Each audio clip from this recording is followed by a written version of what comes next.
Hello friends, welcome back to my channel SRK drama explain. Friends, ये video मैं लोगों के एंटरटेनमेंट के लिए बनाती हूँ, so please watch full, share, subscribe and like this video. दोस्तों, ये ड्रामे की एक्सप्लेनेशन का पार्ट नंबर 2 है। प्रीवियस पार्ट का लिंक आपको डिस्क्रिप्शन में मिल जाएगा, आप उसके थ्रू देख सकते हैं। पार्ट की स्टार्टिंग लिन से होती है। लिन पैको की फ़ोटोज़ को देख करके उन्हें बहुत ज़्यादा मिस कर रहा था। तब वहाँ पर योंग आती है। योंग कहती है, ओ अच्छा, तो यही लड़की है जो तुम्हारे दिल और दिमाग से उतर नहीं रही है। आखिर इस लड़की में ऐसा क्या है जो मुझ में नहीं है? खूबसूरत हो, हसीन हो, तुमसे पागलों की तरह प्यार करती हूँ, आखिर तुम मुझे क्यों इग्नोर करते हो? मैं भी तो उसी बैकग्राउंड से बिलोंग करती हूँ जिस बैकग्राउंड से तुम बिलोंग करते हो। प्लीज़ मुझे इग्नोर मत करो। जिस पर लिन योंग से कहता है कि वो अपने काम से मतलब रखे, उसके लाइफ में इंटरफेयर ना करे। इधर मिन पैको को अपने घर पर लेकर आया था। पैको बहुत ही ज़्यादा भूखी थी। मिन उसे खाने के लिए नूडल देता है। पैको तो भूख से तड़प रही थी। नूडल सामने आते ही वो फटाफट खाना स्टार्ट कर देती है। उसे खाते हुए देख करके मिन उससे कहता है, क्या तुम्हें और चाहिए? पैको मना करती है, नहीं नहीं, बस हो गया। मिन उसे अपनी नाइट ड्रेस देता है पहनने के लिए कि तुम इसे वेयर कर लो। पैको जब उसे पहन कर आती है, मिन हंसता है। पैको रीज़न पूछती है। मिन कहता है, इस ड्रेस में तुम बहुत ही ज़्यादा फ़नी लग रही हो, इसी वजह से अपनी हंसी को कंट्रोल नहीं कर पा रहा हूँ। एंड बाय द वे, मैंने तुम्हारे लिए बेड रेडी कर दिया है, तुम जाकर के सो जाओ। पैको अंदर जाती है और सो जाती है। मिन के पास एक ही बेड था जिस पर पैको सो रही है। इसी वजह से मिन पैको से दूर होकर के वहीं ज़मीन पर ही सो जाता है। मॉर्निंग में मिन जल्दी उठ जाता है और वो पैको के लिए एक लेटर छोड़ करके फटाफट अपनी जॉब पे चला जाता है। मिन के जाने के बाद पैको पीछे से उठती है। मिन को ना पा करके काफ़ी परेशान हो जाती है। बाद में जब उसे मिन का लिखा हुआ लेटर मिलता है जिसमें मिन ने लिखा था कि उसने ब्रेकफास्ट तैयार कर दिया है, पैको खा ले। साथ ही वो पैको के लिए कुछ पैसे भी देता है कि अगर उसे कुछ खाने पीने की चीज़ चाहिए तो वो ले आए। और इधर पैको को हर जगह लिन के गार्ड्स ढूंढ रहे थे। पैको एक बार फिर से उन गार्ड्स के हाथ लगने वाली थी, लेकिन उससे पहले उसने अपने फेस को अच्छी तरीके से बर्बाद कर लिया था, जिसकी वजह से वो लोग पहचान नहीं पा रहे थे। इवन शॉपकीपर भी नहीं पहचान पा रही थी।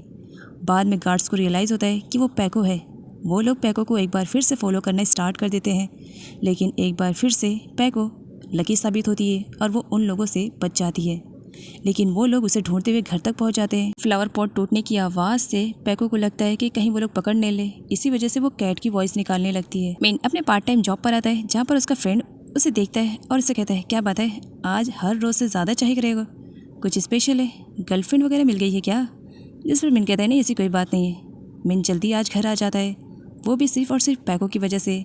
वो पैको के लिए बहुत सारी चीज़ें लेकर आता है। मिन को यहाँ पर मालूम पड़ता है अब जबकि पैको बहुत ही रिचेस्ट फैमिली से बिलोंग करती थी, उसके डैड ने कभी भी उसे किचन में घुसने का मौका ही नहीं दिया। इसी वजह से पैको को कुछ भी बनाने नहीं आता है।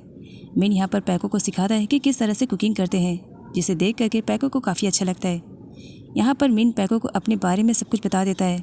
लाइक वो बहुत ही ज़्यादा पुअर फैमिली से बिलोंग करता है। उसके डैड फार्मर थे, बट अब उसकी फैमिली में कोई भी नहीं है, ना ही रिलेटिव्स है।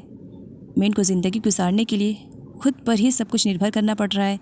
इसी वजह से वो एक छोटी मोटी जॉब भी करता है, उससे बहुत कम पैसे आते हैं, लेकिन फिर भी वो अपनी ज़िंदगी को अच्छी तरीके से गुजार रहा है। नेक्स्ट सीन में लिन के कसिनो को दिखाया जाता है जहाँ पर बहुत ही रिचेस्ट पर्सन आए हुए थे और उनमें इन्वॉल्व था चैट। चैट बहुत ही ज़्यादा रिच है और वो यहाँ पर लिन से मिलने के लिए आया था। लिन कहता है, तुम यहाँ पर आए, इससे तो मेरे भाग्य खुल गए, बताओ क्या काम है? जिस पर चैट कहता है, तुमसे इंपॉर्टेंट बात करनी है। लिन कहता है, इंपॉर्टेंट बात करनी है, फिर मेरे ऑफिस में आकर बात करते हैं। चैट लिन से कहता है, तुम्हारे कसिनो को देख करके मुझे एक बात याद आ गई, तुम्हें बताऊं? लिन के हाँ बोलने पर चैट कहता है, तुम्हारे डैड ने मुझे प्रॉमिस किया था कि वो ये कसिनो मुझे सेल कर देंगे, तो क्या डिसाइड किया है? लिन साफ मना कर देता है, मेरे डैड ने प्रॉमिस किया था, बट ये कसिनो अब मेरा है, इस कसिनो का ओनर मैं हूँ और मैंने ऐसे कुछ भी डिसाइड नहीं किया है। ये कसिनो में किसी भी कंडीशन में सेल नहीं करूँगा, तुम तो दूर दूर तक ना सोचो। चैट जाने से पहले लिन को धमकी देता है कि उसने इस डील को रिजेक्ट करके बहुत बड़ी गलती की है। पैको मिन के लिए कुकिंग करती है, जबकि कुकिंग का सी भी उसे नहीं आता था। काफ़ी टाइम स्ट्रगल करने के बाद भी वो कुछ नहीं कर पाती है और अपने ही हाथों को जला लेती है और उसी टाइम पर मिन भी पहुंच जाता है।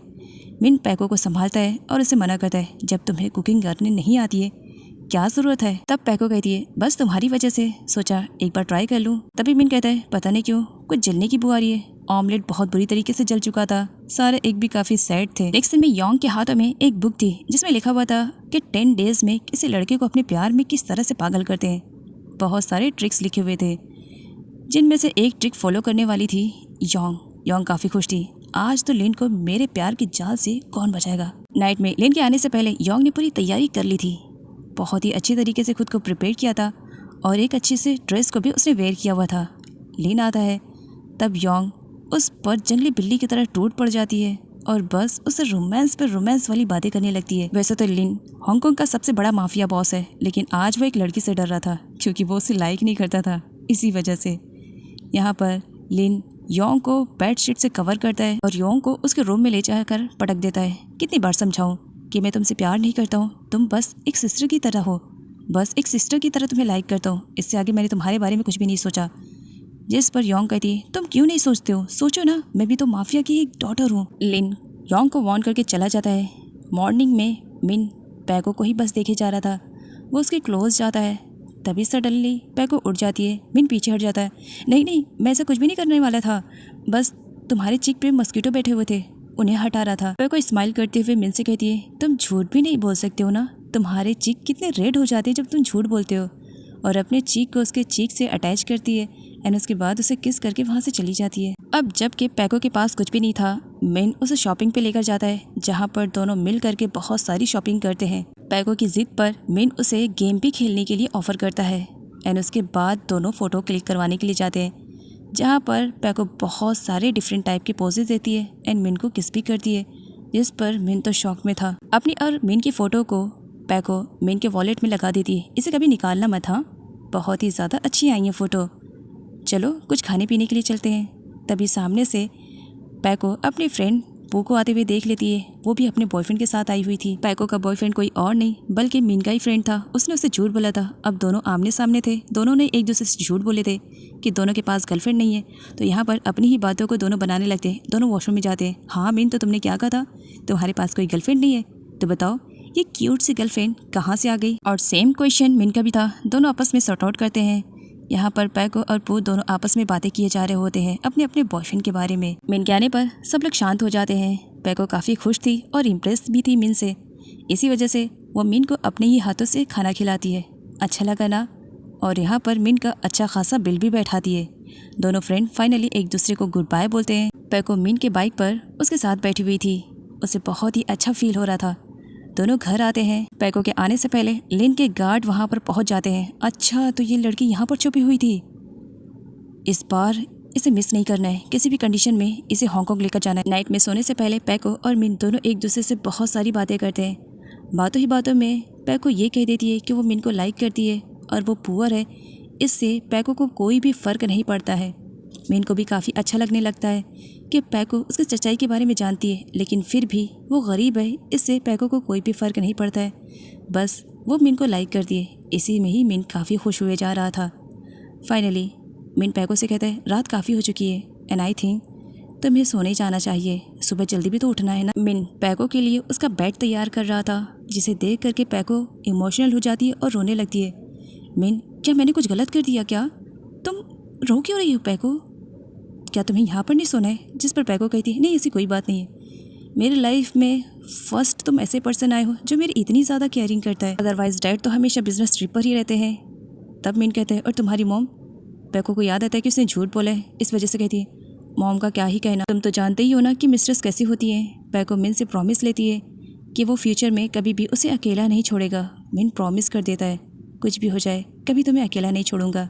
पैको उसे हक करती है। मिन पैको को रोने से मना करता है, फोरहेड पे किस करते हुए उसे गुड नाइट विश करता है और सोने के लिए कह देता है। नेक्स्ट मॉर्निंग मिन और पैको दोनों एक साथ उठे हुए थे। अब मिन जो कि अपनी जॉब पर जा रहा था वो पैको को गुड बाय बोलता है। पैको काफ़ी अपसेट थी। मिन उसे कहता है टाइम पर मैं वापस आ जाऊँगा। पैको मिन से कहती है अब तुम जा रहे हो तो गुड बाय वाली किस नहीं करोगे। मिन काफ़ी शाय फील करते हुए पैको की चीक पर उसे किस करता है और गुड बाय बोल करके वहाँ से चला जाता है। अब जबकि पैको घर पे अकेले रह गई थी तब लिन के गार्ड्स आते हैं। पैको को बेहोश करके वहाँ से उसे किडनैप करके लेकर चले जाते हैं। पैको को हांगकांग लाया जा रहा है। इस बारे में जब लिन को मालूम पड़ता है तब लिन अपने गार्ड्स को वार्न करता है कि उसे एक भी खरोच नहीं आनी चाहिए, सही सलामत उसे हांगकांग लेकर आ जाना। पीछे से सारी बातें योंग भी सुन लेती है। अच्छा, तो उस लड़की को अब तुम हांगकांग भी लेकर आ रहे हो, आखिर उस लड़की में क्या है जो मुझ में नहीं है, तुम्हें क्यों नहीं समझ में आ रहा है। पागलों की तरह तुमसे प्यार करती हूँ, तुम्हें हासिल करने के लिए कुछ भी कर सकती हूँ। लिन साफ मना कर देता है, योंग अपनी लिमिट्स क्रॉस करने की कोशिश मत करना, ओके। जिस पर योंग कहती है, अब तुम आ ही रही हो तो तुम्हारे रास्तों में कांटे डालने के लिए तो मैं हूँ, तैयार हो जाओ। पैको को जब होश आता है तो उसे मालूम पड़ता है कि वो किसी अनजानी प्लेस पर है। वो फटाफट उठकर बैठ जाती है, ये कौन सी प्लेस है, मैं कहाँ आ गई हूँ। तभी लिन के गार्ड्स आ जाते हैं, जिन्हें देख करके पैको समझ जाती है, अच्छा तो तुम लोग मुझे किडनैप करके यहाँ पर लेकर आए हो। जिस पर गार्ड कहता है, बॉस का ऑर्डर था तुम यहाँ पर लाने के लिए। पैको गुस्से में घर की सारी चीज़ें फेंकने लगती है और गार्ड्स को भी मारने लगती है, हिम्मत कैसे हुई मुझे यहाँ पर लेकर आने के लिए। और ये कहकर सारे सामान को तोड़ना फोड़ना स्टार्ट कर देती है। गार्ड्स कुछ बोलते उससे पहले पैको उनकी भी अच्छी वाली पिटाई कर देती है और उन्हें वहाँ से भगाने की कोशिश करती है और ज़ोर ज़ोर से चिल्लाती है। खुद भागने की कोशिश करती है लेकिन गार्ड्स पकड़ लेते हैं। शाम में जब मिन वापस आता है घर पर, तब उसे घर की चीज़ें बहुत ज़्यादा बिखरी हुई नज़र आती है। वो अंदर जाता है, डोर ओपन था और पैको कहीं नहीं मिल रही थी। वो हर जगह पैको को ढूंढता है। पैको को ना मिलने पर वो पैको के फ्रेंड पू के पास जाता है उसे पूछने के लिए कि पैको कहाँ पर गई हुई है। जिस पर पू बताती है कि पैको के बारे में उसे नहीं मालूम क्योंकि पैको काफ़ी टाइम से उसके पास नहीं आई है।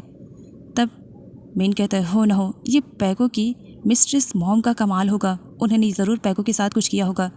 तब यहाँ पर मिन को मालूम पड़ता है कि पैको की कोई भी मिस्ट्रेस मॉम नहीं है, उसके डैड अकेले रहते हैं। मिन कहता है, ये सब इम्पोर्टेंट नहीं है, इम्पोर्टेंट ये है पैको को ढूंढना। पैको कहाँ पर गई हुई है पता लगाना पड़ेगा। पैको वहाँ से भागने की कोशिश करती है लेकिन उसके दिमाग में आइडिया नहीं आ रहा था कि वो कैसे जाए क्योंकि बाहर गार्ड्स खड़े थे। कुछ टाइम सोचने के बाद पैको कहती है, अच्छा ये आइडिया मुझे पहले क्यों नहीं आया, कमाल का आइडिया है पैको, व्हाट अ माइंड, क्या माइंड लाई हो। सारे बेडशीट को एक दूसरे से बांध देती है और उसके बाद उतरने से पहले वो प्रेयर करती है, प्लीज़ हेल्प करना, कहीं मैं नीचे गिर गई, मेरी हड्डी उड्डी टूट गई तो नहीं, यहाँ से भागना है ना, डैड से मिलना है ना, तो बस पैको थोड़ी सी हिम्मत बांध और नीचे उतर जा, ज़्यादा टाइम नहीं लगेगा। खुद को संभालते हुए पैको अच्छी तरीके से नीचे उतरती है। नीचे उतरने के बाद जहाँ पैको को लगता है कि अब वो सेफ़ है, यहाँ से भाग जाएगी, वो भागती उससे पहले गार्ड्स वहाँ पर आ जाते हैं और पैको भाग नहीं पाती है। पैको गार्ड से कहती है, देखो मैं तुम्हारी बैंड नहीं बजाना चाह रही हूँ, इसी वजह से हट जाओ। गार्ड्स के न मानने पर वो पंच मारती है। गार्ड्स तो बौखला सा जाता है और पैको को वक्त मिल जाता है वहाँ से भागने के लिए, लेकिन अदर गार्ड्स आ जाते हैं जिसकी वजह से पैको भागने में कामयाब नहीं हो पाती है और एक बार फिर से उसकी पूरी मेहनत बेकार हो जाती है और गार्ड्स उसे पकड़कर वापस रूम में लॉक कर देते हैं। गार्ड्स पैको को डराना चाहते थे कि बॉस अगर आएंगे तो तुम्हारे लिए अच्छा नहीं रहेगा। पैको डरने के बजाय उन्हीं लोग से लड़ने लगती है, हाँ तो बुलाओ तुम्हारे बॉस को, अच्छी तरीके से समझा दूंगी कि मैं हूँ कौन।